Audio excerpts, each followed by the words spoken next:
Estamos en la mesa con los analistas y periodista Pepe Argueta. Buenas tardes. Ramón Izaguirre, que escribe. ¿Qué tal, José? Que escribe en Zona Franca. No se quiere considerar a sí mismo periodista, sigue siendo abogado, pero bueno, igual te damos la bienvenida. De profesión. Por respeto a los periodistas. Bien, Arnoldo, muchas gracias. Buenas tardes, Pepe, muy buenas tardes. Buenas tardes. De todo el auditorio, buenas tardes. Oigan, pues ya en 4 días unas elecciones en 14 estados, 15 nos aclaraba ayer Betty Manrique por 15 una con la elección esta de la diputación que extraordinaria, ¿no? En Sonora, exactamente. Pero bueno, se viene volviendo una normalidad. Lo vivimos aquí también en Guanajuato hace un año con las acusaciones entre PRI y PAN de que iban a tronar los comicios. El tema de la violencia, en algunos lugares ya pasando a cuestiones de hecho, y en otras como parte de la polémica normal del debate electoral. Así como antes lo era el fraude, ahora es que hay uso de métodos violentos y criminales incluso en medio de las contiendas electorales. Oye, perdón, un apunte, el 15º estado con elecciones, este distrito en Sonora, bueno, es indirectamente producto de esto, ¿no? Es el diputado que es muerto a manos del suplente, ¿no? Sí, el suplente, obviamente por eso no puede tomar posesión. Se quedó vacía la fórmula. Ajá, sí. y bueno, en la que ahora contiende en la fórmula la viuda de este diputado muerto, pero bueno, para inscribirlo dentro de marco de violencia que refieres, Arnoldo, es plenamente pertinente. Llama mucho la atención ese Pues hecho, mucha violencia, empezando por la violencia que los propios partidos le imprimen a las campañas por la intensidad de su competencia y que sin límite se señalan cosas, se descubren cosas, se inventan cosas y hay imágenes y palabras violentas. ¿Sí? Raimundo Rigo Palacio escribió el domingo esta línea de trabajo electoral encargada ya de despachos especializados. De guerra sucia. Que es exactamente una guerra sucia planeada, dirigida, calendarizada cuidadosamente. Cierto. Para ir minando la imagen de los adversarios políticos, ¿no? Mira, yo ahí sí he observado, ha habido hechos de violencia concretos, lamentables, muy graves, no esclarecidos, por cierto. Lo digo en este sentido, tiene motivaciones políticas la violencia, es decir, hay pleito entre políticos o, como se ha señalado en algunos casos, son asuntos relacionados con los dueños de las plazas, es decir, el crimen organizado que decide intervenir en el poder público para decidir quién gobierna, quién es presidente, quién es diputado. Yo diría que hay la violencia, bueno, que ha estado viviendo el país en los últimos años, no son las primeras elecciones en las que ocurre ya atentados o incluso muertes de algunos candidatos.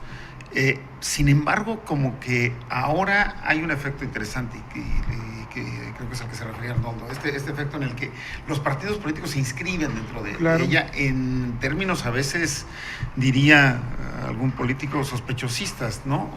Hacen uso de esta violencia y yo creo que ello no le favorece absolutamente a nadie, no favorece a las campañas, no favorece al clima del país, en esta creación o esta exacerbación pues de la violencia. Me voy a ir al pasado que es lejano, aunque no tanto. ¿Se acuerdan en 1988 cuando murieron en un atentado dos políticos operadores, dos cercanos a Cuauhtémoc Cárdenas, Obando y Gil? Gil y Obando. Gil y Obando.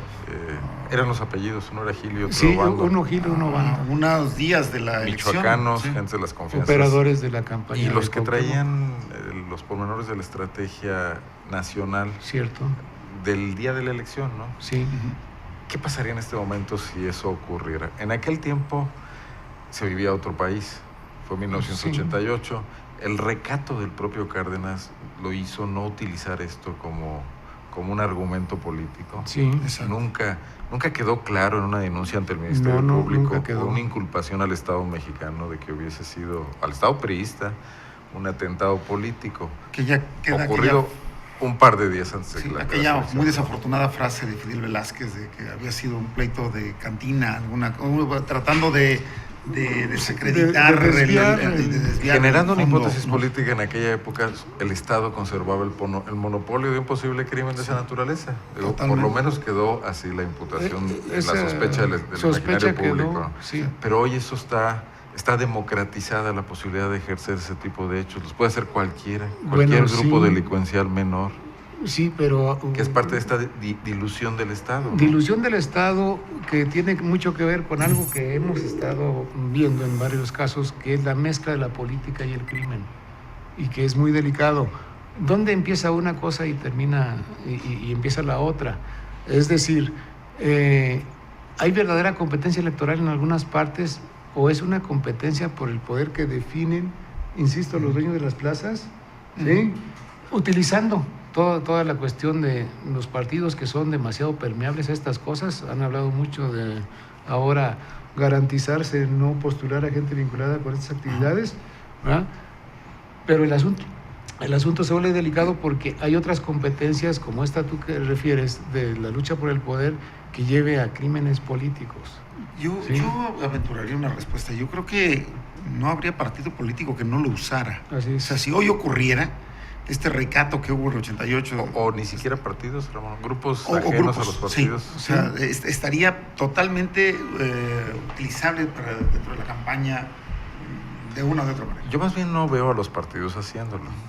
Más bien veo a beneficiarios de acuerdos desde el poder, Sí. que son los que podrían llevarlo a la Y algunos práctica. de ellos dentro de los partidos. Hace algunos años nos preocupaba muchísimo a los políticos y a la sociedad quiénes iban a ser los jefes de policía en los municipios. A los alcaldes se les decía, bueno, ten cuidado, pues puede ser un jefe de la policía que te infiltre ahí. Hoy hay que estar preocupados por los propios alcaldes, ya ni siquiera por los jefes de policía. Cierto. O sea, la potencia corruptora Es más de alta. los grupos delincuenciales es más alta. Sí. Ahí hay un gran fracaso del Estado mexicano, ya visto en su conjunto, ¿no? Que un personaje como Edgardo Buscaglia ha documentado ampliamente y ha referido incluso el alto porcentaje de municipios en los que está penetrado el crimen Porque eso es lo que organizado hace que no podamos pensar en una estructuras. erradicación de la violencia muy, muy rápida. Bueno, Si y vamos perdiendo la batalla. a estos pocos días de la elección, sí llama la atención de que gente que suponemos tiene más información que la que habitualmente se publica, empezando por el presidente Peña Nieto, estén llamando a la cordura, ofreciendo, en el caso del presidente, intervención para que no haya alteraciones mayores de injerencias indebidas, el Consejo Coordinador Empresarial, el IFE, están... La iglesia no ha aparecido. La iglesia no ha aparecido, ¿sí? Están señalando los riesgos de la violencia para el domingo, que puede ser diferenciada según algunas regiones de los estados, Sí. pero puede ser muy riesgosa. Tranquila en algunos y muy Y es exacerbada que en otros, sí, ¿no? hace Puede algunos ser. años hablábamos, y me remito a esta comparación de cómo ha cambiado el país. Pues, Ha cambiado mucho, sí. hace unos años la violencia electoral significaba un robo de urnas, ahí Sí. un hecho vandálico menor para sembrar confusión y para Hoy inhibir significa- la presencia de hoy votantes. significa la muerte de un candidato. Hoy puede significar violencia real, ¿no? Sí. Bueno, sí. Sí.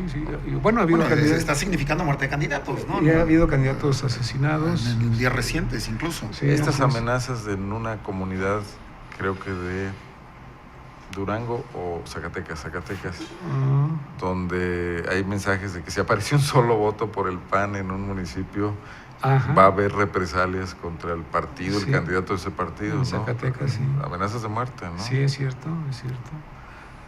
Hay una cuestión, sí, delicada, desordenada, incluso que está sobrepasando lo que estos llamados que están haciendo, a que las instancias responsables, las instancias públicas, pues hagan un mejor trabajo.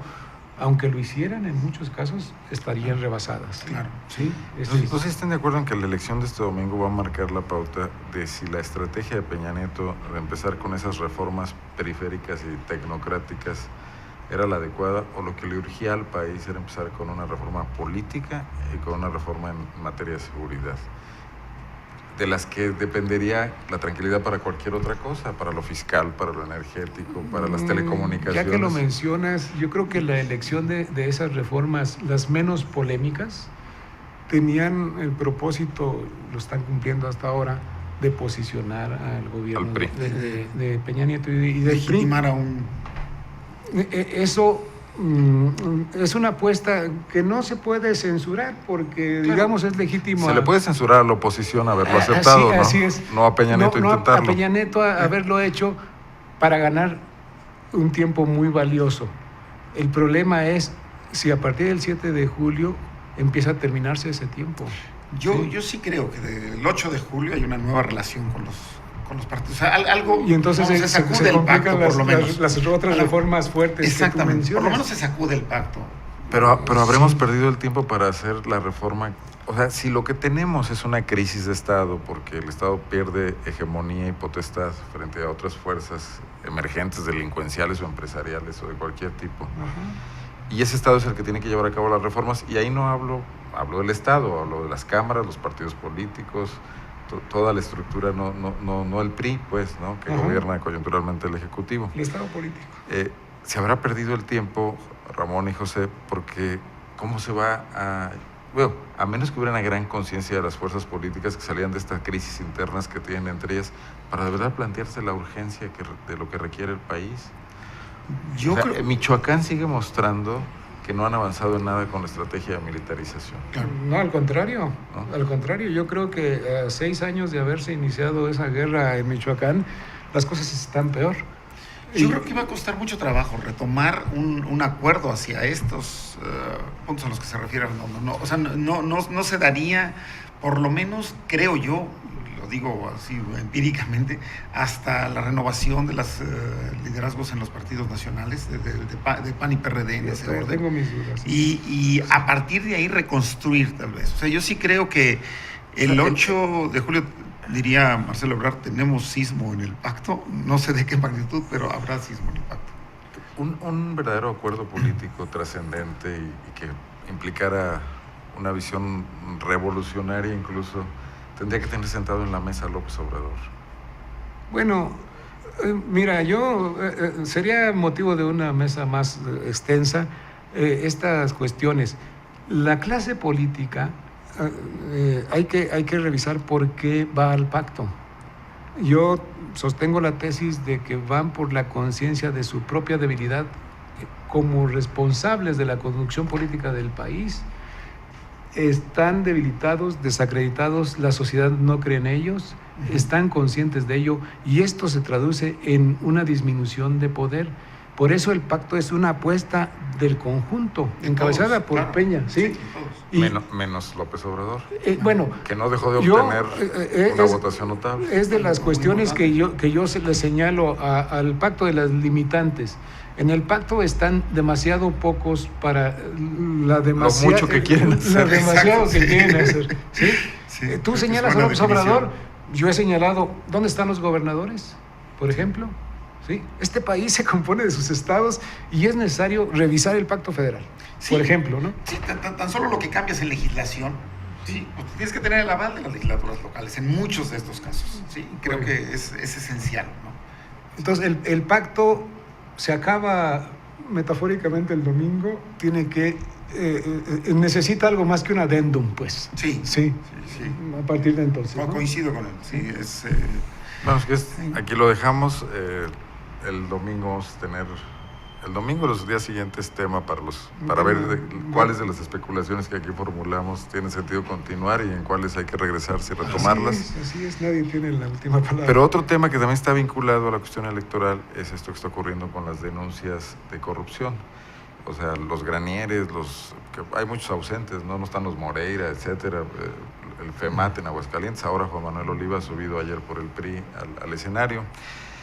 Yo escribía hoy lo preocupante que es que un tema que también es central en la agenda nacional, que es el control de la corrupción, porque la corrupción se extendió a todas las fuerzas políticas y a todos los niveles del gobierno. Se están llevando hasta los clips en las dependencias más humildes de un municipio, con una sociedad que el día de ayer eran ciudadanos, hoy son funcionarios y quieren entrar y sacarle una ventaja al uso de su cargo. Digo, eso espero que no sea el 100%, pero es bastante generalizado, es ¿no? Muy amplio. Sí, y desde el momento en que las denuncias sobre corrupción se arman sobre la base del desprestigio, sobre la base de la ganancia y la rentabilidad política de cara a una elección, estamos dejando de lado lo de fondo, estamos dejando de lado, en efecto, ponerle un freno a la corrupción por los casos evidentes donde puede haber comprobaciones y que puedan ser en las instancias correspondientes deslindados, ¿no? Es alarmante lo que está ocurriendo. Aquí hemos hablado mucho de la propuesta del gobernador Miguel Márquez de la transparencia y todo este asunto, que en cuanto la propuso empezó a flaquear, a naufragar, ¿no? Es muy grave porque además la corrupción tiene varios rostros. El más vil es el robo descarado, a veces con mecanismos complejos, otras vilmente echándose la grapadora a la bolsa, ¿verdad? Pero hay más. Yo he señalado, por ejemplo, todo el trafique de puestos para gente que no tiene aptitudes. Que un funcionario incompetente convierte en un robo simplemente la devengación de su salario. Claro, sí, porque además no va a saber tomar decisiones y va a tomar decisiones malas que se traducen en pérdidas millonarias. Ningún país aguanta esto y lo estamos viendo. Sí, sí, definitivamente. La mala administración generaliza y abre boquetes y abre oportunidades para los más atrevidos para hacer los robos más grandes. ¿Sí? Y por otro lado, siguen fallando, lo hemos también comentado aquí en diversas ocasiones, los mecanismos de control, ¿no? O sea, esta llamada ahora Secretaría de la Transparencia no han funcionado desde... o sea, se establecen de tal manera maniatados que los mandas directo a la inoperancia y para lo único que sirven es para crear más burocracia. Exactamente, o sea, tienes una serie de mecanismos de control que no están controlando. Y yo diría el último reducto de esto pues es el propio Congreso, hablando de cuentas públicas, que, bueno, después de la presentación que ha hecho el grupo parlamentario del PRI de la denuncia en contra de quien resulte responsable, bueno, yo esperaría que haya una revisión más acuciosa de las cuentas públicas recientes, ¿no? De las que ahora se están discutiendo, de las que se seguirán discutiendo. Pero ocurre lo que dice Arnoldo, Ramón, al final de cuentas, la utilización política. De otra manera, claro. Por ejemplo, es correcto tu señalamiento y ha estado acreditado. En su momento, representantes del priismo avalaron estas cuentas. No señalaron irregularidades. Viajaban con Oliva a México a conseguir la refinería. Y ahora porque hay una rentabilidad electoral en puerta. Exacto. Eso es a lo que Pero mira, pasa esto, nadie fiscalizó Oliva cuando estaba comprando los terrenos del Bicentenario o de la refinería. En ese momento, los propios partidos políticos salen con este argumento. Bueno, hay que dejar que el gobernador gobierne, ya lo revisaremos ahorita. Está pasando ahorita con Proyecto Escudo, está pasando con muchas cosas. En el momento no hay fiscalización. Ese es mi punto. Varios años después, tienes que hacer arqueología para saber qué pasó ahí. Sirve mucho a los medios porque se arman escándalos muy fácilmente, pero también escándalos que ya nomás duran horas. Sí. Con el internet ahora lo que subes en la mañana, en la tarde, ya es trivial. Ese es mi punto. Ojalá que el compromiso fuera, no lo veo así, lamentablemente, esta revisión de las cuentas también actuales, ¿no? De una revisión en serio de las cuentas actuales en torno a los proyectos que se están gestando ahorita, en torno al dinero Javier que se está Contreras, que es diputado del PRI en la legislatura actual de Guanajuato, está muy dedicado, muy trabajador, reuniéndose con abogados, armando y arrastrando el lápiz, yendo a México a dar ruedas de prensa para revisar a Oliva. Mi pregunta es, ¿a qué horas va a tener tiempo Javier Contreras para revisar a Márquez? Exacto. Que es su trabajo actual, ¿no? Exactamente. Ese es su trabajo actual en realidad. Lo otro podría hacerlo alguien más del PRI, pero no los diputados en funciones que son responsables de la fiscalización. Es todo un contrasentido que cuentas públicas que ya fueron sancionadas por sus excompañeros diputados del PRI de anteriores legislaturas ahora estén siendo revisadas. Por eso me parece una pérdida de tiempo. Es una pérdida de tiempo porque además no se abundó mucho en los informes que les presentó el órgano de fiscalización. Varias cosas ya estaban prescritas. Seguramente, sí seguramente. Y es la coartada fundamental para no revisar la actual. Y para decirle a Márquez, la bronca no es contigo, es con Oliva, tú tranquilo, tú aguántanos, ¿no? Sí. Y negociar otras cosas, ¿no? Sí, exactamente. Urge revisar los mecanismos de control y urge hacer política actual, ¿no? Creo que ya no nos da tiempo para otro tema, o ustedes piensan que si yo no tengo prisa. No, bueno, pues si hay un último... Déjenme leer esta nota de última hora que nos va a dar pauta a comentar y entrar al tema del municipio de León, también interesante. Esta es información. La presidenta municipal de León, Bárbara Autorio Santibáñez, el día de hoy pidió paciencia a los leoneses para disminuir la inseguridad en el municipio, ya que dijo que su administración se ha enfocado a combatir la raíz del problema. La alcaldesa priista reconoció en una entrevista hace unos minutos que los asaltos y los robos a las casas habitación han ido en aumento. Esto es importante, pero subrayó que para combatirlos no se requieren de más patrullas o policías, sino generar más empleos y oportunidades, así como atender el pandillerismo y la violencia intrafamiliar. Además, envió un mensaje para aquellos ciudadanos que han sufrido algún robo o un asalto, esto dice la alcaldesa de León, que tengan un poquito de paciencia. Yo sé que es muy difícil, entiendo que esto es difícil para todos aquellos que lo padecen.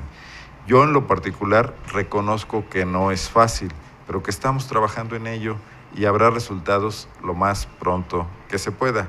La alcaldesa de León pide paciencia en el tema de seguridad. Vamos a continuar la mesa de análisis. ¿Qué les parece en general, no solo este comentario, sino lo que está ocurriendo en León, con una administración que es emblemática porque es la recuperación de León por el PRI tras casi un cuarto de siglo de manos del PAN? Yo no sé cuánta paciencia hay que tenerle a un gobierno que dura 3 años. Yo diría que a un gobierno no hay que tenerle paciencia. O sea, un gobierno tiene que rendir resultados inmediatos. Tampoco creo que una paciencia que lleva 9 meses y todavía se sigue pidiendo paciencia, algo está funcionando mal. Tampoco creo que haya que atender solo las causas de la delincuencia y no la delincuencia que está sucediendo. Está hablando de un asunto muy complejo. Dice que la inseguridad hay que solucionarla con empleos. Sí. Cuando no es trabajo del municipio, mucho menos en 3 años. O en 2 que le quedan. Esta declaración mantiene el tono de las campañas de hace un año. ¿Sí? Bueno, hace un año decía que iba a solucionar los problemas. Bueno, sí. El cambio tranquilo se refería a que no iba a perseguir a los panistas. Hoy estamos viendo lo contrario. Y lo que señala Ramón me parece que es muy puntual, porque también está confundiéndose algo muy, muy serio. Los que aspiran a gobernar cuando andan en campaña ofrecen el oro y el moro.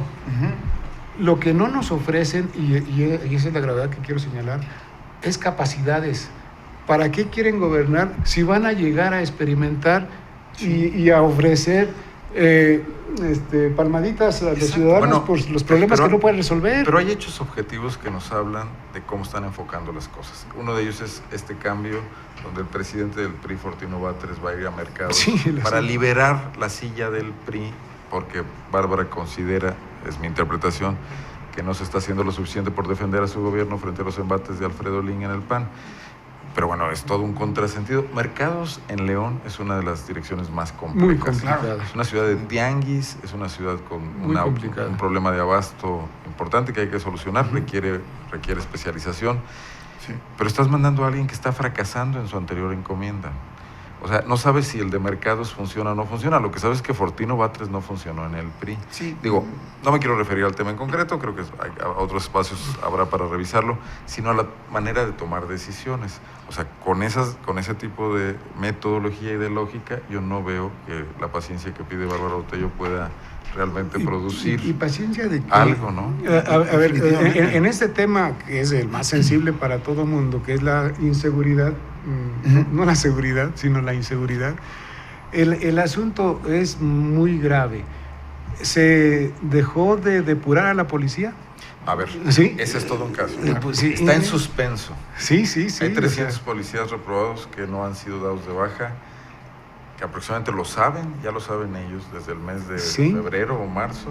Así es. Y que se pretende extender hasta octubre lo que vaya a ocurrir, el liquidarlos, ¿no?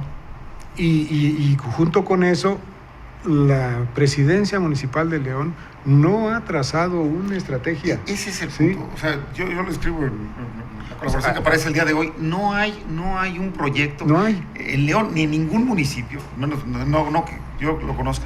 No es que sea mal de muchos. Respecto a seguridad pública. No lo hay. O sea, si es paciencia para implementar ¿qué? Sí, digo, por lo menos saber cuál es el proyecto. La gente debería saber por qué Bárbara Botello no ha terminado de depurar su policía. Ese es un punto importante. Ella pide paciencia, supuesto pero proyecto, también se toma las cosas con demasiada calma. ¿No? Si le dijera a la gente, no puedo correrlos porque no tengo dinero, pero no da ninguna explicación. No ha dado ninguna. O incluso, yo insisto, si hubiera un proyecto y dijera, a ver, es que esto lo vamos a implementar en tal momento, esto en tal momento, etcétera, bueno, podríamos estar analizando el proyecto de seguridad de Bárbara, pero ni siquiera tenemos un proyecto de seguridad de Bárbara, ¿sí? Y esto de decir, a ver, habiendo empleos voy a evitar que haya más violencia en las calles. No, digo, la verdad No hay es que garantía de que ocurra. no hay una correlación directa o inmediata, por lo menos. Inmediata no la veo. Eso se llama demagogia. Totalmente. Sí. Otro tema también es el hecho, me parece muy mal planteado el mensaje, porque le pide paciencia a quienes ya han sido víctimas Así de la es, delincuencia, sí, que sí lo que es. No, tienen bueno, todos menos paciencia, Claro. lo que necesitan es ser atendidos como víctimas de un delito. por el daño que han sufrido. Yo sí. creo que esta declaración se produce, y me lo estoy imaginando, porque alguna encuesta ya les dijo que preocupa la inseguridad. Bueno, el es el- gobierno está perdiendo imagen por la Sí, inseguridad. junto con el estudio que citaba hoy Ramón en su colaboración. Ningún El político Sistema sale, Nacional. ningún político sale a reconocer las cosas de esta manera si no tiene un referente cercano de que las cosas van muy mal en términos de opinión. Buscando De acuerdo. sacar una rajada control de política, daños. Sí, De acuerdo. efectivamente, pero el asunto incluso a la gente no se le puede estar engañando con esto, es jugar con fuego, porque el ciudadano común y corriente está sufriendo las consecuencias de la inseguridad y la incompetencia de sus autoridades. ¿Sí? Yo te digo, aparece ahí un dato, ¿no? De estos robos con violencia en casa, ¿no? Que pasar de 19 a 136 Sí, es muy grave. 7 veces. Pero por además, siete Ramón, veces ha más habido es- muertos. Claro, O sea, sí. ha habido personas que al tratar de defender su casa o por falta de... O incluso ejecuciones que ya te notan un panorama De otro- Digamos que las otra ejecuciones de naturaleza. otro tipo, pero una vez Sí. que llega a robar una casa y la Claro. encuentran ocupada y ha habido personas que pierden la vida por eso, ¿cómo le pides paciencia? No puede ser. Sí, No sí, te sí. robaron la cartera, ¿no? Y bueno, a ver, y agregaría yo un dato adicional.